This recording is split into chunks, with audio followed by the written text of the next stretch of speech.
Hello there guys and welcome to my YouTube channel. I am the Gacha Grump and today is my first video. In this video I wanted to go over the Reprise of Tide events. For those who don't know, the Reprise of Tide is when a returning player, I believe over a month, 30 days, comes back to the game after not playing for that long of a period, and you get specific catch-up rewards. So like you'll get some of the Astrite you might have missed out on. You'll get different deals. You get a returnee bundle. It's different bundles. Some of them are like 5 premium pulls for £5, talking British money. And I just want to talk about my experience returning to the game. I played through 1.0 and I played up until just after Yinlin's banner, who is someone I pulled on, and I have returned to the game after that about a week ago. I had joined a little bit back earlier, which I got the event before, but I didn't realistically play around. I don't know, I got burnt out quite quickly, so I just didn't end up keep playing. But I've just returned to UWA, and safe to say I'm quite hooked again.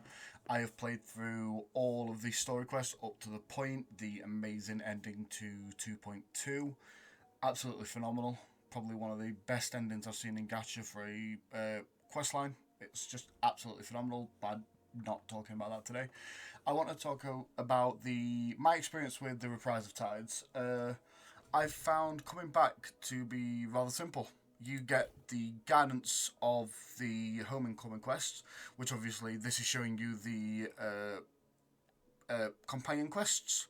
This is the most recent one, I believe, and I've yet to do it because I'm still doing catch-up bits. I wanted to get the main story out before I did the companion quest, more because I just like having the main story quest. Any unlocks that you get through it just makes the game easier, whether that's flight, what have you. Returning to the game, obviously, I wasn't sure. And then we've got the Maiden, the Defier, the Death Crier, which again, this is the Chapter 2, Act 4. This is the catch-up. This is me caught up to the story now, and absolutely wonderful. I play Havoc Rover mostly, so I'm very much looking forward to Aero Rover, because obviously with Aero Rover offering a very interesting playstyle, coming with his own blade made out of fleur-de-lis, or Cartethia. I'm very bad with names. I've done Brant's campaign story. Absolutely great story, really fun. You effectively become the captain of Brant's ship for the day. It's kind of it's just a fun little side quest, a few interesting twists and turns. We also have the Wuthering Geographic, which obviously is specifically talking to the different areas and the unlocks you can get for completing set amounts of quests, the collectibles, the chests, the puzzles, etc. I've completed them to 100%. That does not mean I've collected everything, but it is something where I did it because obviously with the anniversary, there's a lot of banners I want to pull on. Rochia is one of them. Brant's going to be another one with his weapon, hopefully. And then Wuthering Convene, which is just showing you the latest banner, which is Zanny. Fantastic design, fantastic character, overworked woman in a suit, absolute perfection. Then you can go on to, you get a 7-day login as well. You get 100 Astrite, followed by 2 of the crystal solvents, more Astrite, XP materials, more solvent, more XP materials, and then my collection for the last day, which is 300 Astrite. So that's 500 Astrite, that's not too bad. And it's just kind of nice to see. You get surveys, which have been quite interesting. It's been nice with my sort of perspective only being that I want to see... I don't want old characters kind of to get left behind in the story. I want to keep seeing people like Jian, Yinlin. I want to see them... But even if it's just in side stories, I don't want them to be forgotten about in like other gacha games. My biggest example of this, you see it a lot in Honkai Star Rail to me. I like the game, but we've not really seen too much development with the Stellaron Hunters, which is sad because it was, to me, interesting because the Stellaron Hunters were the negative opposites to what we were as the Astral Express. We didn't continue with that, obviously. But that's 100 more. That's rather good reward-wise. It's not too bad. The returning quest, as I nutshell, you just effectively have different quest bits you can do over a couple of days. It's more astrites.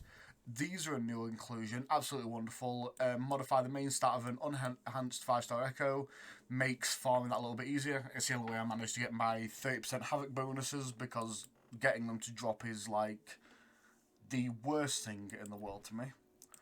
As you can see, there's 8 of those. There's 300 astrites here, which is just a nice little bit of extra pulls. You get different rewards for helping catch up with leveling up resonators to 80, weapons to 80, tune echoes, and upgrade skills. And it shows you, and you get bonuses. You get double the amount of drop chances on these specifically, which is wonderful. Again, helps with catch up for materials when you need to level up characters. Again, with the weekly challenge, that boss absolutely batters me, by the way. It's painful in a way I'd rather not describe. Yeah, and basically that's been a lot of the my experience, and with this experience, it's been kind of nice actually. It's helped me catch up. It helps you know where you are. And my experience returning, you can see the improvement by Koro Games from 1.0 onward to... I weren't playing around 2.0, obviously just returning, but to say the change between 1.0 and now, it's astronomical. The exploration's always been there, it's always been great. Flight is somehow taken that over the top. The mobility options are perfect. I still prefer to fly around than teleport waypoint to waypoint. It's more interesting to me, unless it's like across the map. Obviously, it's a bit of a ball ache then. With my experience with 2.4, again, absolutely wonderful ending to that particular storyline. I think the follow-on's going to be difficult. I feel like it's going to be them trying to match this is a big barrier where only Kuro games can beat Kuro games. But I do hope they do. I hope it only gets better. From what I can see, Power Creep's not really taken over. Havoc Rover's still clearing the end game for me. That's with the Yinlin team. That's not exactly optimized because he doesn't want Yinlin as a partner. He wants Sanhua or Rokia. Roshia. Apologies.